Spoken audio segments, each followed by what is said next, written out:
우리에게 주신 하나님 말씀은 에베소서 4장 13절에서 16절의 말씀입니다. 에베소서 4장입니다.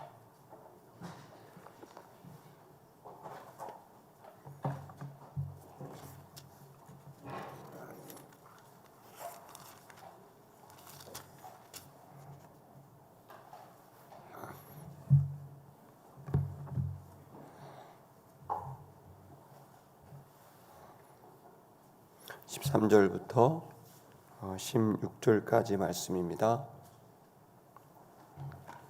한 절씩 교독하겠습니다.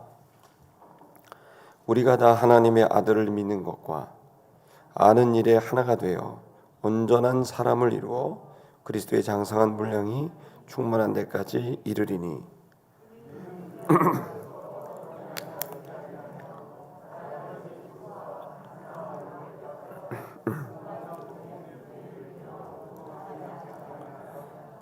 오직 사랑 안에서 참된 것을 하여 범사에 그에게까지 자랄지라. 그는 머리니 곧 그리스도라.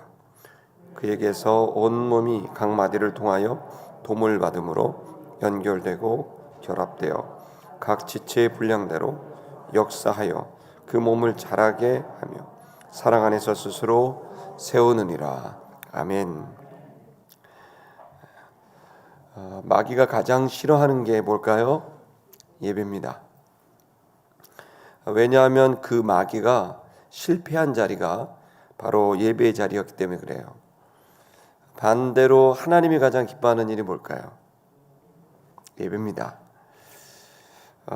여러분, 그 예배가 제대로 드려지지 못했을 때 그 아담이 실패를 하게 됩니다. 아주 중요한 그 순간 하나님의 얼굴을 한 번이라도 바라봤다면 아담이 선악과를 따먹지 않았을 거예요. 그런데 그 중요한 순간에 아담이 하나님을 바라보지 못하게 되니까 엉겁결에 그 여자가 준 선악과를 먹게 되고 범죄하게 되고 결국은 그가 맡았던 일도 다 망쳐버리게 됩니다. 아담의 실패는 하나님을 그 위기의 순간에 바라보지 못했던 그 실수 때문입니다. 여러분, 가인과 아벨은 어떻습니까?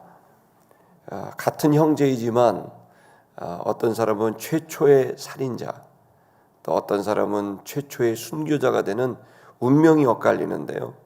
그건 바로 그들이 드렸던 예배 때문입니다. 믿음으로 드렸느냐, 믿음으로 드리지 못했느냐, 그거 하나 때문에 그 난리가 났습니다. 여러분, 노아 한 사람을 통해 그가 하나님을 전심으로 바라봤더니 여러분, 그 일로 인해서 노아의 가족들이 다 구원을 받게 되는 여러분 기적이 일어났습니다. 여러분, 그 한 사람의 예배가 가정을 살렸고 또 훗날에는 인류를 살리게 되는 기적이 일어났죠. 또 아브라함이 드렸던 예배는 어떻습니까? 그가 한 명이 예배를 드렸는데 그것으로 인하여 자기 독자를 드렸던 이 예배가 나중에 독생자를 우리들을 위해 희생제물로 드리는 바로 하나님의 마음을 알 수 있는, 하나님을 알 수 있는 귀한 은혜가 임하게 된 겁니다. 모세의 텐트에서 드렸던 예배는 이스라엘 백성들이 성막에서 전 이스라엘 백성들이 예배를 드릴 수 있게 하는 그 시작을 말해주고 있습니다. 한 사람의 예배가 민족을 살리는 거죠. 또한 우리가 다윗 한 사람이 하나님의 임재를 사모하고 또 정말 한 가지를 구했을 때 그는 40년 동안 한 번도 패하지 않고 하나님이 이 땅에 주셨던 그 가나안 땅 정복을 완성할 수 있었지만, 그러나 엘리 제사장과 같은 사람은 하나님의 음성을 듣지 못하고 대제사장이었지만 하나님 음성 듣지 못하고 자기 생각대로 하다가 그의 아들 옴니와 비느하스, 그리고 그들의 타락이 결국 법궤를 뺏기게 되는, 전쟁을 패하게 되는, 그야말로 신앙과 정치가 완전히 공멸하는 그러한 결과를 가져오기도 했습니다. 솔로몬은 너무 아름답게 시작했지만 그가 정치적 배려, 또 그리고 거대한 종교 예배당을 짓다가 그 후에는 자기 자신도 모르게 점점 타락해서 성전은 화려했지만 왕궁은 우상 덩어리가 되는, 소굴이 되는 그러한 타락으로 이어지게 된 것도 맞습니다. 그것은 그 솔로몬이 공적인 예배는 드렸어도 가정 예배는 드리지 않았기 때문에 그의 1000명이 넘는 그 아내들은 전부 우상을 섬기고 있었습니다. 포로 생활을 했지만 사람들은 참혹했지만 그러나 그들은 전심으로 있는 처지에서 예배했습니다. 다니엘과 같은 사람은 예배당을 향해 하루에 3번씩 문을 열고 목숨을 걸고, 사드락 메삭 아벳느고와 같은 사람들은 목숨을 걸고 여호와 하나님을 선포하고 할렐루야 하며 찬양했어요. 손들고 찬양했어요. 여러분이 아무리 어려운 상황이라 할지라도 하나님을 예배했을 때 하나님 이스라엘 공동체에게 기회를 주셔서 70년 만에 회복되는 구원을 주셨습니다. 여러분, 참혹한 현실에서 우리가 할 수 있는 최고의 방법은 손들어 예배하는 일인 줄 믿습니다. 이스라엘 나라가 완전히 무너졌지만 다시 건국할 수 있었던 건, 에스라와 느헤미야의 부흥이 있었던 건 스룹바벨이 성전을 짓고 예배를 회복했기 때문에 시작될 수 있었습니다. 대한민국이 한국교회가 예배를 회복해야 될 줄 믿습니다. 세트미션교회가 예배를 회복해야 될 줄 믿습니다. 영이신 하나님을 만나는 가장 중요한 일은 영과 진리로 해야 되는데, 무엇보다도 진리는 바른 성경이 필요하고 영은 정직한 영으로 나아갈 때 우리가 하나님을 만날 수 있는 줄 믿습니다. 초대교회 성도들은 오직 성령 충만 그거 하나만 받습니다. 예배당도 없었고 엄청난 핍박이 있었지만 그들은 모일 수 있는 대로 가정에 모여서 예배드렸고 20-30명이 아주 소수의 사람들이 드렸지만 오직 성령 충만을 붙들고 나아가게 됐을 때 그들은 그곳에서 말씀 또 교제 그리고 기도가 이루어지게 됐을 때 여러분 전무후무한 부흥을 일으킬 수 있게 됐고 200년도 채 되지 않아 로마 전체의 종교로 기독교가 공인받게 되는 기적을 이루게 됐습니다. 핍박받는 시대에서 성도들이 계속 집중해야 될 것은 공동체입니다. 가족이고 교회입니다. 가족이 살아야 하고 교회가 살아야 합니다. 이것이 핍박받는 시대, 마지막 시대에 우리가 집중해야 될 일인 줄 믿습니다. 모든 가족마다 다 예수 믿고 구원받는 은혜가 있게 될 것을 선포합니다. 여러분, 교회의 모든 성도들 또 한국교회, 열방의 교회들이 그 공동체성을 가지고 주님 앞에 나아가게 되길 주의 이름으로 축복합니다. 우리는 날마다 주의 말씀 앞에 무릎 꿇고 그 주의 말씀으로 하루를 살아가게 되는 여러분 그러한 은혜가 우리 속에 있어야 되고 그 결단이 있어야 됩니다. 그러기 위해서는 그 하루하루가 쌓여서 우리의 인격이 되고 하루하루가 쌓여서 우리의 소양이 돼서 콩으로 매주를 쓴다 그래도 믿지 않는 시대 속에 우리의 인격과 소양이 뛰어나게 되면 팥으로 매주를 쓴다 그래도 믿게 되는 역사가 일어나게 될 것을 믿습니다. 교회는 그 신뢰를 회복해야 되고 성도와 교회 지도자들은 그 신뢰를 회복하도록 해야 합니다. 그러기 위해선 날마다 주의 말씀을 여러분 붙들고 무릎 꿇는 태도와 자세가 무엇보다 중요합니다. 할렐루야. 이제 여러분 저와 여러분은 다시 한번 생각해야 될 건 이제 우리가 그 은혜를 받은 자로서 나는 사명이 있다는 걸 생각하셔야 돼요. 아멘. 여러분 개인이 깨어 있다면 여러분 너무 감사합니다. 지난 21일 동안 여러분 한 번도 빠지지 않고 예배에 참석하신 분들도 계시고 또 정말 대부분의 시간을 함께하고 또 영상으로 함께 하시는 분들이 계시는데요. 저는 여러분에게 도전합니다. 여러분이 왜 이때에 이 새벽에 깨어 있을까요? 그건 여러분이 사명자들이기 때문에 그렇습니다. 여러분들을 통해서 여러분 분명히 여러분의 가정이 살아나게 될 것이고 영적 가족이 살아나게 될 것을 선포합니다. 여러분 그런 의미에서 저는 여러분들을 뭐라고 말하고 싶냐면 아름다운 영혼이라고 말씀드리고 싶습니다. 할렐루야. 목사님 그렇게 아름답지 않습니다. 그렇게 얘기할 수 있는데 아름답습니다, 여러분. 깨어있는 영혼은 참 아름답고 바뀌려고 하고 변화되려고 하는 영혼은 참 아름답습니다. 무엇보다도 하나님의 자녀이기 때문에 아름답습니다. 우리는 세상이 뭐라 그래도 내 자신이 뭐라 그래도 여러분은 주님 앞에서 거듭난 하나님의 살아있는 생명이고 주님을 닮은 자녀들인 줄 믿습니다. 여러분, 주님을 닮은 아름다운 여러분의 영혼은 누가 뭐라 그래도 계속 성장할 겁니다. 다만 성장이 빠르냐 느리느냐 그것만 남았을 겁니다. 어떤 사람들은 거꾸로 가는 것처럼 성장이 더딘 사람도 있습니다. 근데 어떤 사람들은 너무나 빠른 시간 안에 급성장하는 사람도 있습니다. 저와 여러분들은 가만히 있어도 성장하게 돼 있는데 그 성장을 적극적으로 받아들이겠냐? 아니면 성장을 더디하며 옛사람과 지금의 거듭난 내 사람이 갈등하며 살아가겠나? 저는 여러분에게 도전합니다. 새로운 삶을 시작하십시오. 그리스도의 장성한 분량이 충만한 데까지 여러분 자라나게 되길 축복합니다.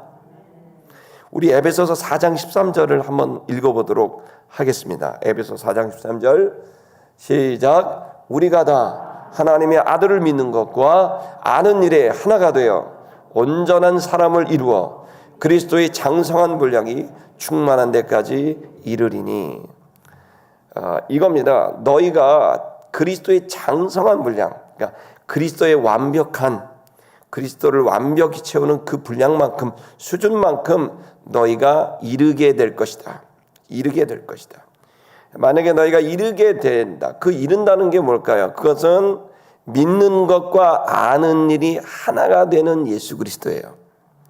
그러니까 예수 그리스도에 뭐를 담는 거냐면 예수 그리스도가 믿는 믿음의 수준을 우리가 담게 되고 예수 그리스도가 아는 수준을 우리가 알게 되는, 아는 것과 믿는 것, 그리고 그 두 가지가 일치가 되는, 하나가 되는 그것이 온전한 사람인데 믿는 것과 아는 것이 다른 사람이 있어요. 내가 말하는 것과 사는 것이 다른 사람이 있어요. 온전하지 않은 거죠. 그리스도 예수는 믿는 것과 아는 것이 같은 분이라는 거예요. 그 하나가 됐는데 그것이 장성한 분량, 그 그리스도가 바로 그러한 모습으로 살아가는 것처럼 우리는 하나님의 아들 주 예수 그리스도, 그분의 믿음, 또 그분의 하시는 알고 있는 일, 여러분 그것까지 우리가 수준까지 잘하게 되는, 여러분 그 일이 지금 일어나고 있습니다. 어린아이가 태어나면 가만히 내버려둬도 잘하고 있습니다. 마찬가지로 하나님의 자녀들도 가만히 내버려두면 잘하고 있는데요. 그런데 그것이 더딘 애들이 있고 정상적인 아이들이 있죠. 정상적인 아이들은 너무 우리에게 기쁨이지만 더딘 아이들은 우리에게 늘 아픔이고 기도를 하게 되고 늘 관심을 갖게 되고 더 우리의 마음이 쏘입니다. 마찬가지입니다. 저는 여러분이 믿음이 잘 자라는 분들 하나님이 기뻐하시겠지만 정말 하나님이 관심을 갖고 있는 분들은 더디 자라는 분들을 하나님이 관심을 갖고 있다고 생각합니다. 그런 분들은 여러분 스스로 알 수 있어요. 여러분과 제가 이 더디 자라는 성장에서 정상적으로 자라는 성장으로 나아갈 수 있기를 주의 이름으로 축복합니다. 왜 우리는 자라나야 될까요? 14절에 나와 있습니다. 14절을 읽어보겠습니다. 시작. 이는 우리가 이제부터 어린아이가 되지 아니하여 사람의 속임수와 간사한 유혹에 빠져 온갖 교훈의 풍조에 밀려 요동하지 않게 하려 합니다. 왜 자라야 되느냐? 요동하지 않게 하려는 거예요. 요동이라는 말은 너무 흔들린다는 거예요. 너무나 쉽게 막 흔들리고 요동하고 막 되는 거예요. 왜 이렇게 흔들릴까요? 왜 이렇게 요동할까요? 그건 어린아이라 그러는 거예요. 그 어린아이가 뭐가 문제입니까? 분별력이 없는 거예요. 이 본문의 말씀을 보면 우리가 이제부터 어린아이가 되지 아니하고, 어린아이는 그냥 잘 믿어요. 그 유괴범들이 이렇게 데리고 온단 말이에요. 잘 믿어요. 그래서 거기에 그냥 쉽게 귀가 팔리고 먹을 것 좀 주고 칭찬하면 금방 따라간단 말이에요. 지금 영혼을 사냥하는 사람이 그래요. 자기 손아귀에 두고 이단과 사입이 뭐 대통령 선거 나오신 분도 마찬가지예요. 무슨 분 이런 분들 보면 제정신이 아닌데 이런 분들이 사람을 쥐락펴락해요. 왜 그래요? 칭찬하거든요. 잘한다 그러거든요. 네 편이라 그러거든요. 난 죽을 때까지 너를 지지할 거라 그러거든요. 여기 본문이 그거예요. 어린아이가 되지 마라. 분별력을 가져라. 왜 성장해야 되느냐? 왜 그리스도가 아는 것, 그리스도가 믿는 것까지, 그리고 그것이 하나가 되는 것까지 왜 우리가 온전히 성장해야 되느냐? 여기 보십시오. 사람의 속임수가 있다는 거예요. 말세를 살고 있고 핍박의 시대를 살고 있는 여러분, 사람의 속임수가 있다는 것을 깨달으셔야 됩니다. 두 번째 뭡니까? 간사한 유혹합니다.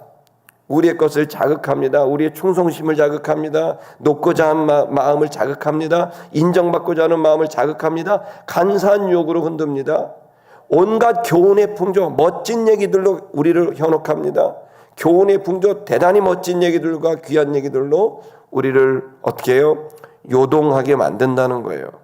요동하게 만들면 열매를 맺을 수 없어요. 요동하게 만들면 결국 본인이 다 털어내서 훗날 보면 아무것도 이룬 게 없어요. 아무것도 열매가 없어요. 여러분, 이 시간 저는 여러분이 요동하지 않고 든든히 자라는 믿음의 사람이 되기를 축복합니다. 우리 시간 없습니다. 한 번밖에 안 삽니다. 우리의 인생을 헛되게 보내지 말고 세상에 어떤 사람의 속임수가 와도, 간사한 유혹이 와도, 온갖 멋진 이야기가 들려와도 여러분 거기에 흔들리지 않고 믿음으로 자랄 수 있는 저와 여러분 되시기를 축복합니다.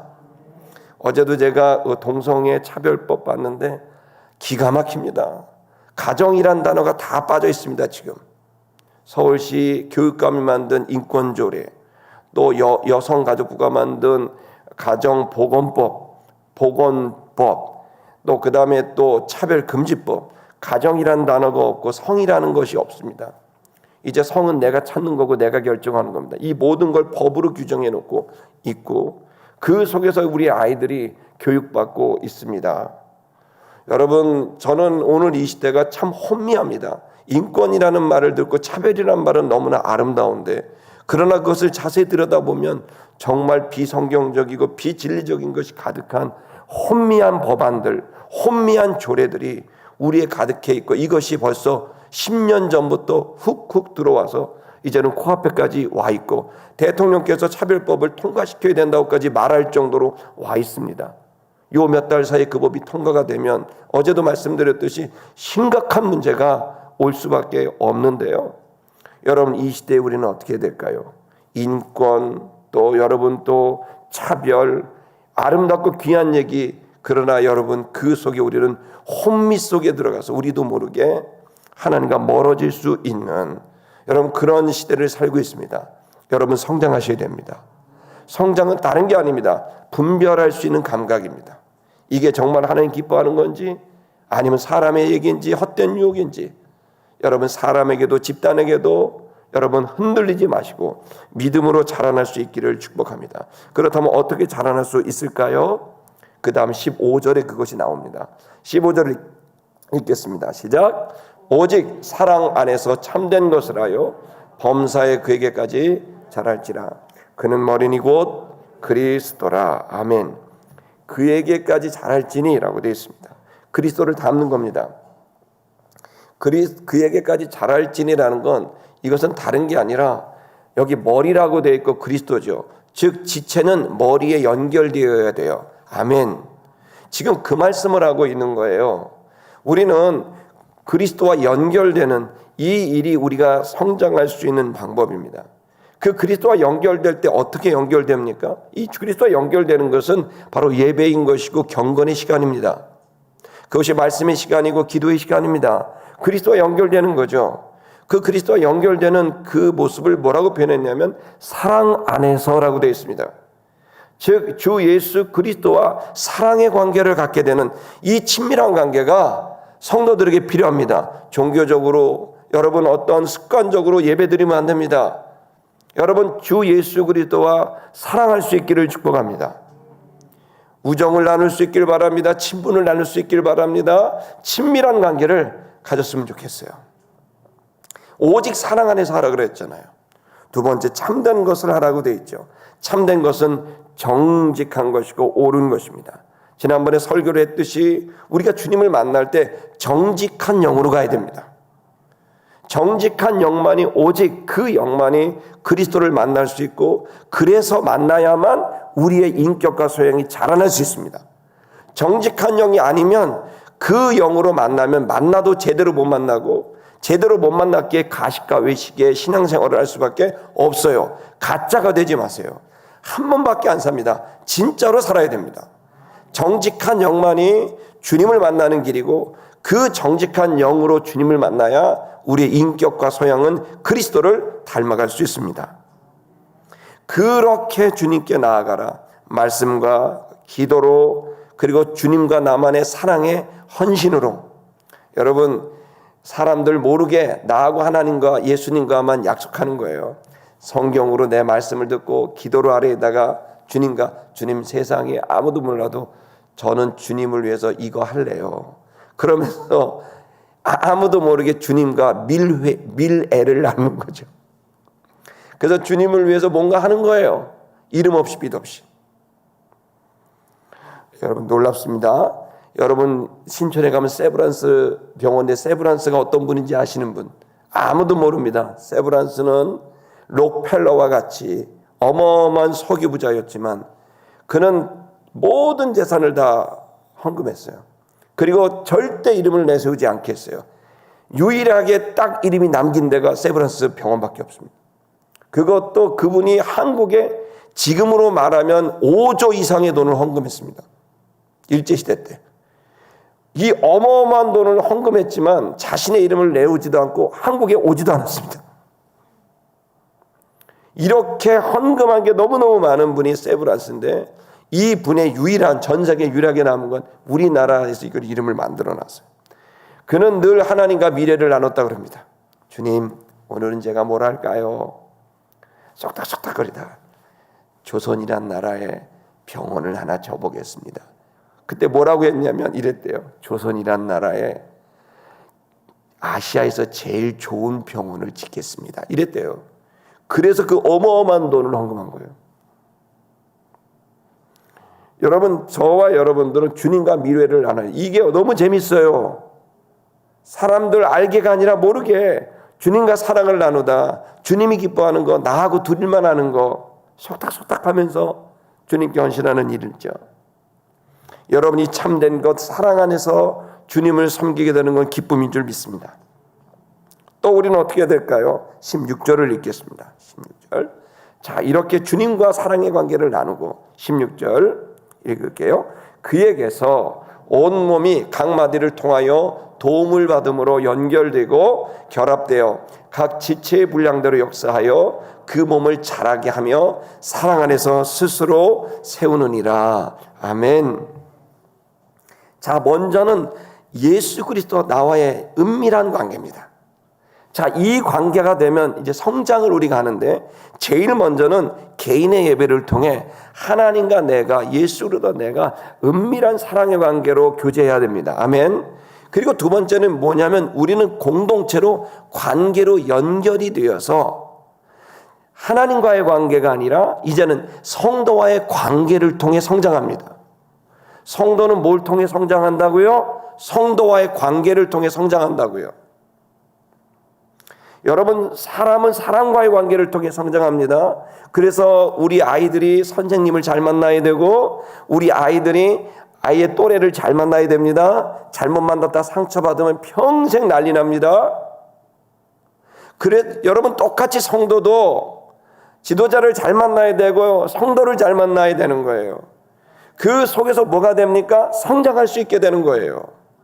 상처가 아니라 우리에게 자부심이 나게 되는 일인 거죠. 성도 여러분, 더 중요한 건 상처가 나더라도 이걸 다시 회복할 수 있는 관계까지 가면 최고의 성장입니다. 제일 중요한 성장은 불편한 관계를 통하여 성장하는 겁니다. 이걸 넘어설 수 있다면 우리에게는 엄청난 성장이 기다리고 있습니다. 여러분, 편한 상대를 만나면 성장한다? 성장할 수 있지만 아주 작게 성장합니다. 그러나 불편한 관계를 가진 사람들과를 통해서 그리스도의 사랑의 실력을 길어서 사랑을 준다? 엄청난 실력이 올라가게 되는 겁니다. 저는 여러분, 우리에게 진정한 성장은 사랑의 성장인 줄 믿습니다. 그래서 여러분, 이제는 여기 보시면 그 몸에서, 그렇죠? 그에게 몸이 각 마디를 통하여 서로 도움을 받고 연결되어 결합되어 이렇게 되어 있죠. 결합되고 연결되고 도움을 받고 마디를 통하여 연결된 거예요. 이건 성도들 각자가 이제 그리스도와 연결될 뿐만 아니라 서로 연결되어 있다는 거예요. 그래서 여러분, 우리가 중요하게 생각해야 될 것은 하나님과의 관계, 1대1의 관계로만 성장하지 않아요. 성도는 반드시 하나님과의 1대1의 관계에서 아무도 모르는 나와 하나님과의 은밀한 밀실과 골방에서 성장할 뿐만 아니라 이 성장은 곧 개인의 성장은 곧 관계의 성장으로, 다른 사람들과의 관계의 성장으로 나아갑니다. 웬만하면 관계를 맺지 못하고, 웬만하면 그냥 관계를 끊어버리고, 웬만하면 싸우던 사람이 이제 그 사람이 성장하죠. 그리스도 예수를 만나게 되니까 사랑이 뭔지 관계가 뭔지 깨닫게 되니까 이제 다른 사람들을, 불편한 사람들을, 어려운 사람들을 관계를 맺고 용서하고 용납하고 함께 갈 수 있는 관계의 성장이 일어나게 되는 거예요. 이건 인격의 성장이고 아량의 성장이에요. 결국 인간이 가지고 있는 아량, 그 사랑의 분량, 그 사랑을 담는 이 내면의 분량, 이걸 키워야 돼요. 우리 세트 미션 교회 여러분, 아량을 크게 갖게 되기를 주의 이름으로 축복합니다. 이 아량이 커지는 방법은 불편한 관계의 사람들과 함께 사랑을 나눌 수 있다면 아량은 막 찢어지듯이 커집니다. 여러분, 이 아량이 클 때 인격의 가마력이 생기고, 아량이 크게 됐을 때 드디어 사람들과 믿지 않는 사람들에게 감동을 줄 수 있는, 칭찬받을 수 있는 인격과 소양과 삶이 나올 수 있는 거죠. 하나님과 1대1의 관계도 중요하지만 이제 우리는 인격의 아량을 키워서 세상에 감동을 줄 수 있는 빛과 소금이 되길 주의 이름으로 축복합니다. 더 나아가 세 번째는 뭘 말씀하냐면, 각 지체의 분량대로 역사하여 그 몸을 자라게 하며 사랑 안에서 스스로 세우느니라. 각 지체의 분량대로 역사하여, 이렇게 되어 있습니다. 즉 세 번째 성장은 일하는 성장입니다. 성도는 어떻게 성장합니까? 일할 때 성장합니다. 어떤 일입니까? 사랑의 일을 하는 겁니다. 하나님에 대한 사랑의 일, 성도들에 대한 사랑의 일, 이웃 세상 사람들에 대한 사랑의 일, 여러분의 가족들을 향한 사랑의 일을 하는 겁니다. 입만 살아있지 않습니다. 말과 혀로만 사랑하는 게 아니에요. 행함과 진실함으로 일하는 거예요. 보여주는 거예요. 여러분, 성도는 그래서 이 사명, 사랑의 사명, 지상명령, 이걸 갖고 내가 어떻게 이걸 실현해낼 것인가, 여러분, 그렇게 그 일을 통해 성장합니다. 순서가 있습니다. 첫째는 여러분, 하나님과의 1대1의 관계를 통해 내 영혼이 성장합니다. 아멘. 이건 아무도 모릅니다. 밀실에서 주님과 나눈 거예요. 너무 행복하고 좋아요. 주여, 지난밤 내 꿈에 뵀습니다. 그 꿈이 이루어주세요. 그 고백들입니다. 주님과의 그 은밀한 교제입니다. 그 은밀한 교제가 되어야만, 주님과의 교제가 되어야만 사람과의 교제와 관계가 될 수 있습니다. 주님께 배운 사랑, 주님께 배운 은혜, 주님께 배운 교제를 갖고 사람을 대해야 돼요. 우리는 사람 대하는 법 안 배워요. 지금 공교육에서 부모 대하는 법도 안 가르쳐주고, 선생 대하는 것도 안 가르쳐주고, 아무것도 안 가르쳐줘요. 여러분, 우리는 지금 배울 데가 없습니다. 깨어진 가정 속에 아이들이 배우지 못합니다. TV를 켜면 전부 바람핀 얘기밖에 없습니다. 배울 데가 없습니다. 배울 때라고는 하나님밖에 없습니다. 성경에 써 있습니다. 사람을 어떻게 존중하고, 사람을 어떻게 사랑하고, 어떻게 용납하고 지지해야 되는지 여러분, 성경에 써 있습니다. 주님과의 관계를 통해 여러분 그 사랑을 배워서 그 사랑으로 사람들을, 성도들을 사랑하십시다. 그리고 여러분, 사랑하여 관계를 가질 뿐만 아니라 이 불편한 사람들과 회복하십시다. 그리고 이들과 함께 뭐를 할까요? 하나님의 일을 감당하십시다. 여러분, 관계가 없이 일만 하면 반드시 깨어지게 돼 있고, 그 일은 오래가지 못합니다. 그 일이 오래가고 기쁘고 행복하고 열매를 맺으려면 반드시 사랑의 관계가 있어야, 친숙이 있어야 주의 일을 감당할 수 있습니다. 여러분, 그러므로 순서를 꼭 지켜야 됩니다. 개인의 예배를 통해 여러분 주님께 나아가기를 축복합니다. 그리고 여러분 관계, 다른 성도와의 관계, 사명과의 관계, 이걸 붙들고 여러분 우리가 하나님 앞에 나아가면 저는 생각합니다. 이 시티미션 교회를 통해서 엄청난 성장이 일어나게 될 것이라고 믿습니다. 그 성장은 바로 여러분 개인의 성장이고, 여러분 개인의 성장은 곧 공동체가 사명을 이루는 일인 줄 믿습니다. 마지막으로 우리 한번 따라해 볼까요? 나를 통해 교회는 사명을 감당하고, 교회를 통하여 나는 온전히 성장한다. 나는 아주 귀한 하나님의 사람이다. 이거 제가 이제 적은 건데 이거 한 번만 더 해볼게요. 이게 했으니까 한 번 더요. 나를 통해 교회는 사명을 감당하고, 교회를 통해 나는 온전히 성장한다. 나는 아주 귀한 하나님의 사람이다. 여러분 21일 동안 감사했고, 월요일 날도 또 뵙겠습니다. 20 특별 새벽 기도에만 나오고 끝났다고 안 나오는 건 반칙입니다. 그분들은 신고할 겁니다. 주님, 제가 다 중심을 알았습니다. 저 신고할 거예요. 그럴 겁니다. 다음 주 월요일 날에 여러분 더 기운 내서 우리가 특별 새벽 기도에는 그때만 하라는 게 아니라 더 열심히 하자는 거니까, 월요일 날에 제가 말씀 열심히 준비해서 오고 기도 열심히 해서 올 테니 여러분 월요일 날에 기쁜 마음으로 또 보도록 하겠고요. 내일은 추수감사주일입니다. 기쁜 마음으로 감사를 표현할 수 있기를 바라고, 오늘은 이 예배 후에 김진욱 선교사 순교 2주기로 강화도를 출발할 텐데 여러분 기도해 주시고 응원해 주셔서 여러분 다음 세대가, 여러분 선교를 감당하는 세대가 일어나도록 여러분 축복해 주시기를 부탁합니다. 찬양하겠습니다.